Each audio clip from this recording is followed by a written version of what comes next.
Donc nous, on n'est pas du tout sur la même philosophie voilà, et la même manière de concevoir la médecine.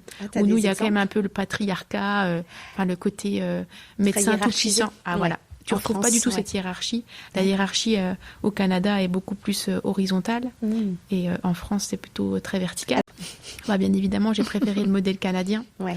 Selon ta fonction, tout le monde est considéré. Et moi, en fait, je me suis retrouvée en France à écouter en fait le médecin parler et puis donner ou non la parole. Et tu sentais en fait qu'il n'y avait pas du tout, il y avait comme ça une suprématie voilà, de la parole du médecin. Et puis en fait, les autres petits pions, ils avaient vraiment moins leur place.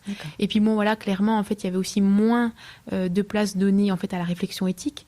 Ils faisaient des réunions éthiques où ils m'ont invité, mais clairement, ça n'avait rien à voir avec ce que j'ai pu voir au Canada, où tu avais en fait une vraie équipe de soins PAL, une vraie équipe d'éthique clinique mobile. Alors maintenant, depuis, ça a changé. Maintenant, j'ai un peu moins... je suis un peu moins dans l'actualité, mais j'ai recroisé il n'y a pas très longtemps maintenant le chef de service des soins palliatifs, Dr Bécoulet, qui m'a donné justement la passion d'éthique, parce que c'est lui à l'époque qui m'avait formée.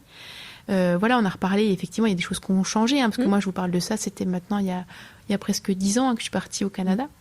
Donc ça, il y a les choses ont bougé, c'est chouette. Mais en tout cas, moi, j'ai pas pu faire ma place.